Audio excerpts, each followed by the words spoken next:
Hi అండి, అందరికీ నమస్కారం. Welcome to my YouTube channel Sangareddy ముత్యాలు. ఈరోజైతే చామదుంప కర్రీ ఎలా తయారు చేసుకుందామో చూడండి. చామదుంప అయితే 1 విజిల్ అయితే ఉడకబెట్టేశాను. పొట్టు తీసేసి సన్న ముక్కలు అయితే కట్ చేసుకున్నాను. చూడండి, ఇలా సన్నగా అయితే కట్ చేసుకోవాలి. 3 ఆనియన్స్ అయితే తీసుకొని పేస్ట్ లాగా అయితే చేసుకున్నాను. 1 కప్ చింతపండు. తయారు చేసుకునే విధానం చూద్దాం. కడాయి పెట్టుకొని కడాయి వేడెక్కిన తర్వాత ఆయిల్ అయితే 2 టేబుల్ స్పూన్ ఆయిల్ వేసుకున్నాను. ఆయిల్ వేడెక్కిన తర్వాత కొంచెం జీలకర్ర వేసుకొని పేస్ట్ చేసిన ఆనియన్ పేస్ట్ అయితే వేసుకున్నాను. వేసుకొని బాగా కలుపుకోవాలి. పచ్చివాసన పోయేంత వరకు కలుపుకోవాలి. 1 టీ స్పూన్ అల్లం వెల్లుల్లి పేస్ట్ అయితే వేసుకున్నాను. కొంచెం కరివేపాకు అయితే వేసుకోవాలి. వేసుకొని మళ్ళీ ఒకసారి కలుపుకోవాలి. పచ్చివాసన పోయేంత వరకు కలుపుకోవాలి.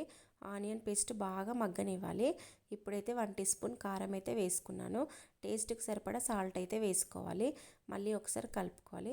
కారం బాగా ఉడికేంత వరకు కలుపుకోవాలి. సిమ్లో పెట్టి 5 మినిట్స్ మగ్గనించాలి. 1 టీ స్పూన్ పసుపు అయితే వేసుకోవాలి. వేసుకొని మళ్ళీ ఒకసారి కలుపుకోవాలి. మంచిగా కారం మగ్గిన తర్వాత ఇప్పుడు మనము చామదుంప ఉడకబెట్టింది పోపులో అయితే వేసేసుకుంటున్నాను. వేసుకొని లైట్గా అయితే స్పూన్తో కలపాలి. కలిపిన తర్వాత కొంచెం పోపులో మగ్గిన తర్వాత చింతపండు రసం తగినంత వేసుకోవచ్చు.